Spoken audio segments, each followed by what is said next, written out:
Good morning, everyone.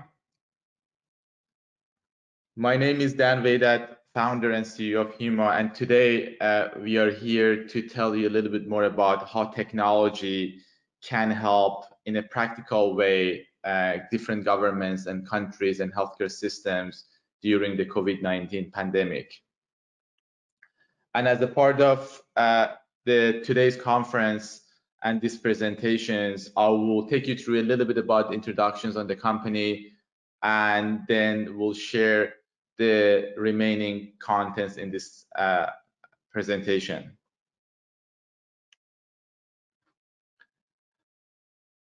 Huma is a medical technology company with a focus on creating and launching clinically validated digital biomarker and digital health solutions. And through our 7-pillar platform, different governments, healthcare systems, life sciences companies, they partner with us to launch solutions to look after a specific patient's cohort with a specific use case. And often we integrate number of clinically validated algorithms into the technology to enhance the experience of the patients, but also make it more scalable from the clinical perspective. And today we want to talk to you about how we use our platform in collaborations with our partners like Amazon AWS and governments and hospitals to launch solutions helping hospitals during COVID-19.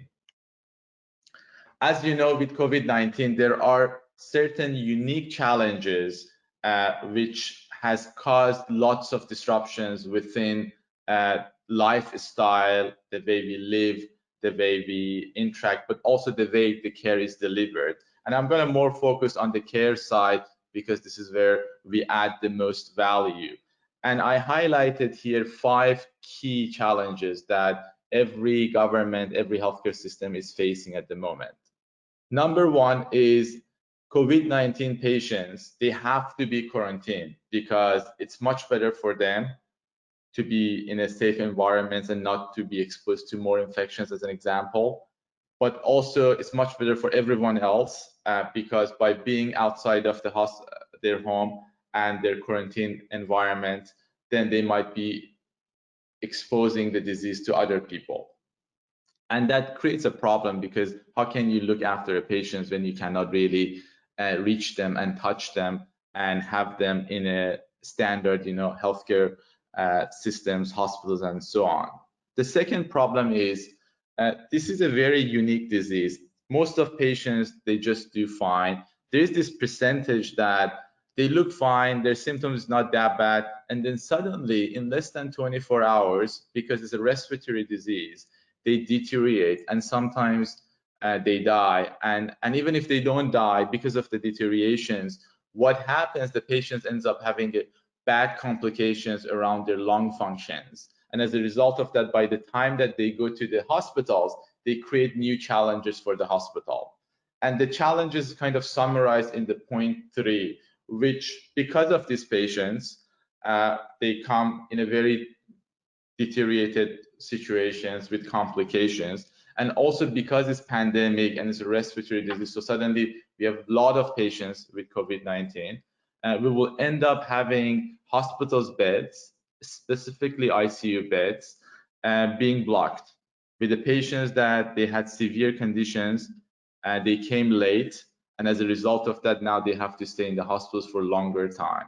And that, again, one of the main reasons that the mortality rate in busy cities are high, simply because hospitals got overloaded. But also, as you know, when you have the patients in the hospitals and more of them, you're exposing the clinical teams to the disease, which can causes subsequent problems simply because the more doctors and nurses get the disease, the more they might spread it to other patients for other diseases, but also they won't be able to work, and then suddenly hospitals, they lose their task force. Point number 4 is both for patients and actually clinical teams. It's quite a stressful time because it's a disease that can cause death, can cause severe damages, and it's something that when you have it, you're not only responsible for your own care, you're also responsibles and basically influencing the health of your loved ones, family members, partners, and so on. And again, it makes the disease more of a responsibility, if you get it, beyond yourself. And it is a big problem. And the last one is, as you all know, this disease is an unknown disease. There are so much mystery about, the impact on your health, short-term, long-term, and so on. And it's something that at the moment, we don't have enough real-world data about the patients and how the treatments work and what are the subsequent complications, if any, for a specific patient's cohort. And all these challenges, I think, has contributed to make probably COVID-19 one of the most disturbing pandemics the world has ever seen, with huge amount of damages to the health of people, but also economy and so on. Now, we, as I mentioned, with our digital health platform, we always been working with different hospitals to look after different patients groups. And we partnered with number of governments and key opinion leaders from the clinical sites and hospital sites to see how we can use our platform and configure it for this use case so that these patients can be looked after remotely. And as a result of that, in a number of countries, we launched our COVID-19 remote patient monitoring platform. Kind of, you can imagine a concept of hospital at your home. Because we had to be fast, the whole team, plus all of our partners like Amazon and governments and everyone else that's needed to deliver these projects, they all work in harmony to launch solutions that ultimately enables patients to be looked after at home. As a part of the solution, you're going to receive an iPad or an iPhone, or you might use your own devices, plus certain medical devices to collect your vital signs like oxygen saturations prescribed to you. And I'm going to tell you all about it in the next couple of slides and the video that we have prepared in details. And this way, the care can happen remotely. And by doing that, suddenly we are hitting and addressing those 5 challenges that I mentioned. And the key point to highlight here is doctors and nurses, in general medical staff, are more protected. And as you know, they are the last line of defense, especially within the ICU unit. Now, most of the patients can be remotely monitored and looked after, so you don't need to be exposed dealing with those patients. Most of patients now are at home. They are connected to their healthcare systems, meaning that they're going to feel more comfortable, less stress, less concern, because there's a group of clinical teams looking after them individually. And for those cases that the patients might deteriorate, suddenly you have the vital signs, especially oxygen saturation level, and number of others, to be able to automatically flag those and intervene by early interventions and changing the treatments so that the patients don't end up having complications, or if the patients continues deteriorating, get them to the hospitals earlier. And suddenly, by delivering a very simple solution, we have managed to help governments, but also cities and hospitals to hit the 6 out of the 6 priorities that each government they have set, 3 of those at least, which I have highlighted here, includes isolate and monitor patients, which the remote patients monitoring exactly delivers that. By being able to predict patients' deteriorations, we can treat earlier and be more proactive.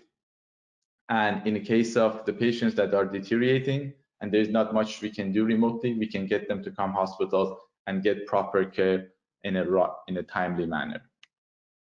Now, as you can imagine, when a pandemic like this hits, time is the essence.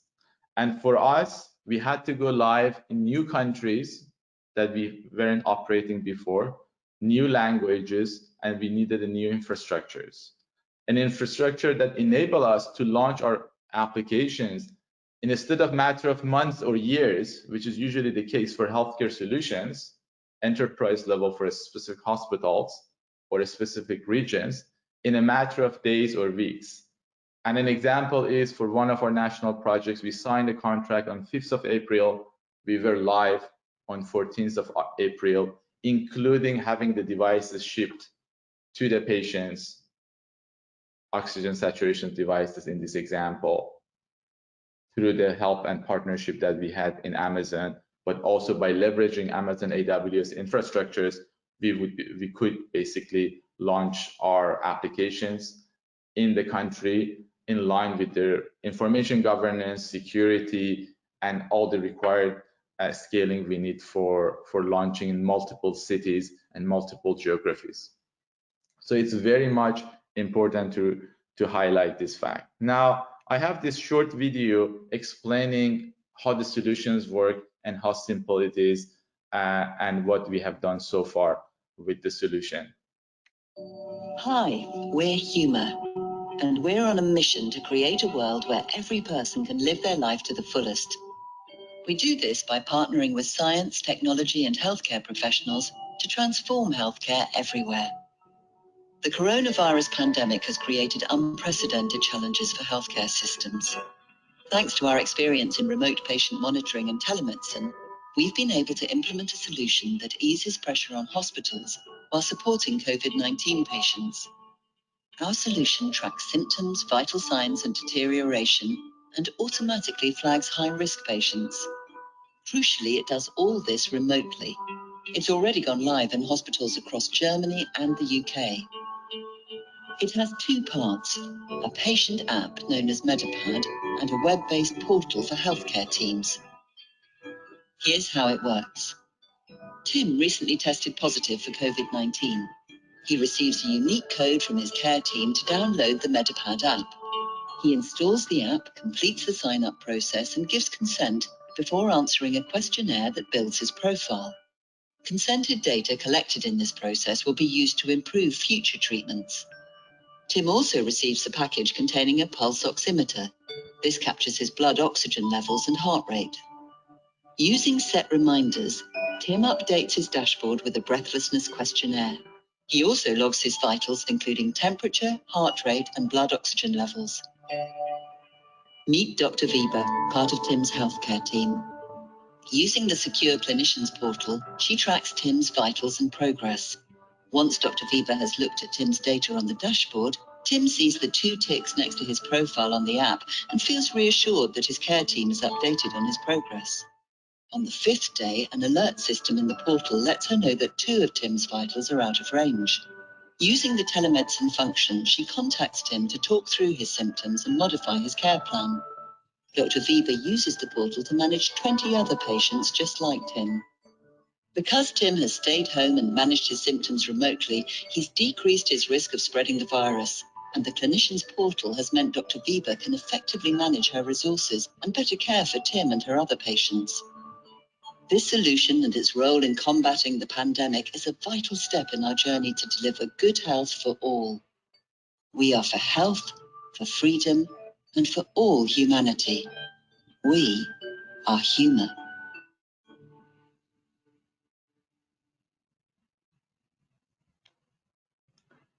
This was a very quick introduction to solutions that suddenly converted every patient's home to a little hospitals, enabling care teams to look after as many patients as they have. It could be 50, 100, 500s in an automated, seamless way without needing even to see the patients. And we worked really hard with different KOLs to implement a very sophisticated operational / clinical care pathway for these deployments. And as you can see it here, patients, as soon as they get tested, if they are positive, the remote patient monitoring applications, it's prescribed to them. They can start registering. They will receive a device, and we have so far ordered more than 1 million oxygen saturation devices that can go with our applications, enabling patients to be able to report certain vital signs that otherwise was not possible to capture. And then on a daily basis, they follow that care pathway. Clinical teams, they check in. There is a dashboard, and as you saw in the video, can flag specific patients that they need more attentions. And then you have your cohort, the ones that they're doing fine, great. The ones that they need more attentions, of course, you provide more attentions, change their treatment, and so on, so that you get the best outcome.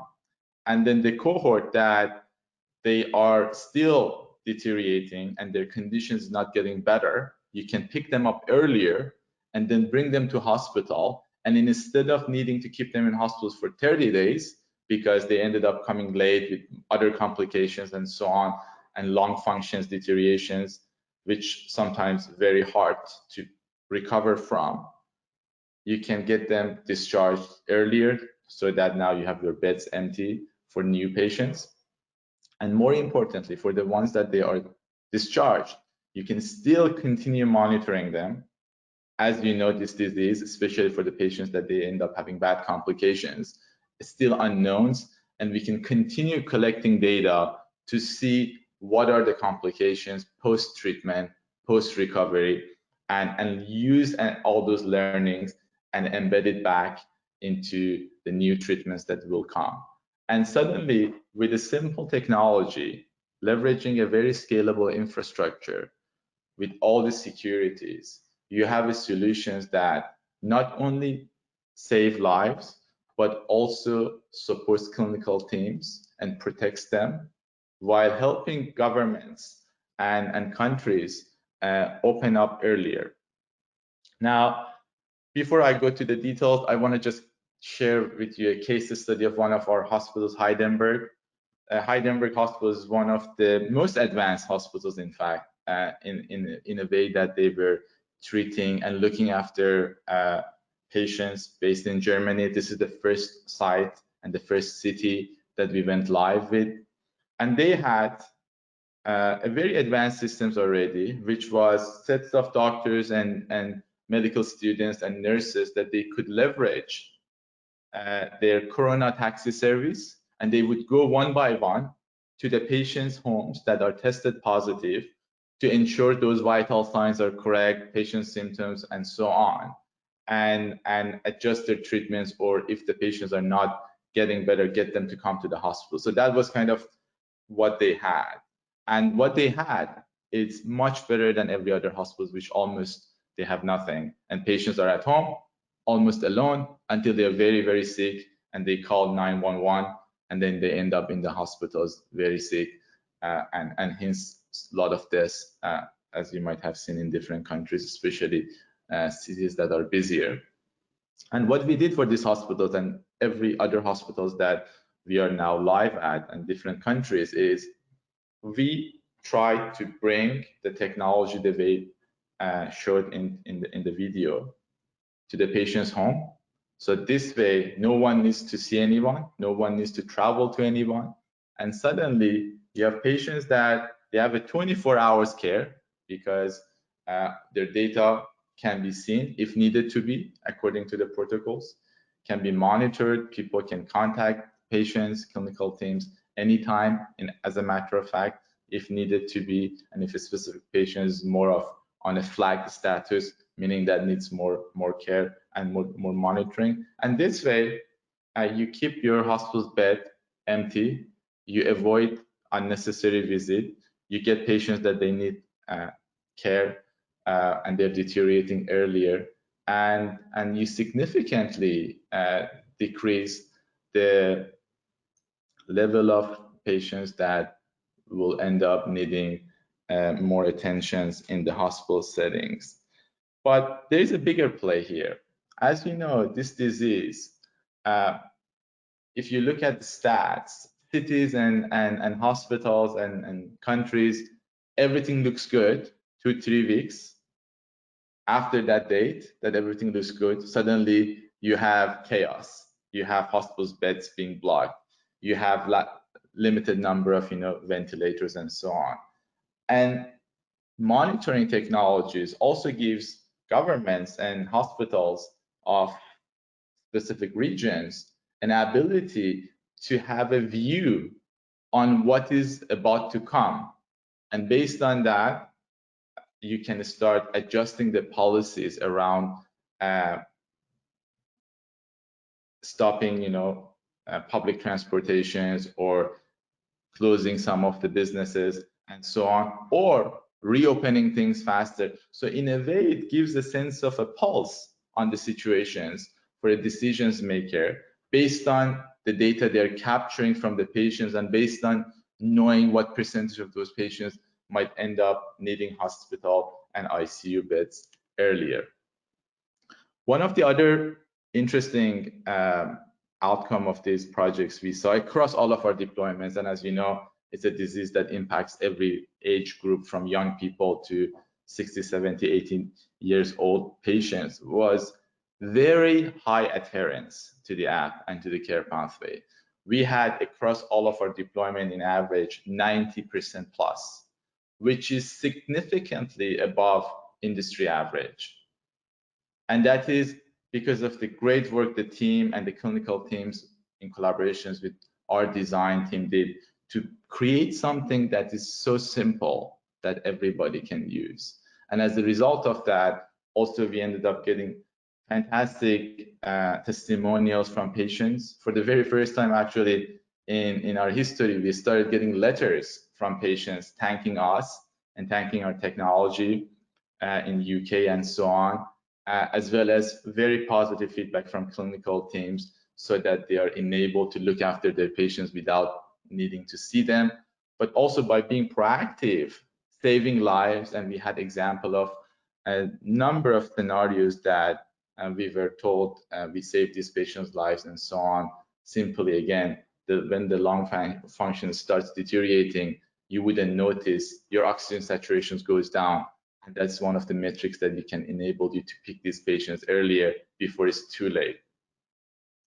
And all in all, we are very much excited about using technology, scalable infrastructures, and we are planning to launch the same platform in new countries beyond 2-3 countries that we are already been contracted to work, and we have deployments so that every country hopefully can benefit from a technology like this in preparation of wave 2 and wave 3, but also future pandemic, as well as now we are seeing much bigger requests from our current hospitals, but also other hospitals to use this kind of technology across different diseases, which is our core business for looking after other high-risk patients. Because as you know, when a pandemic like this happens, other high-risk patients also are impacted simply because they cannot go to the hospitals. If they go, they are the highest patients at risk of getting the disease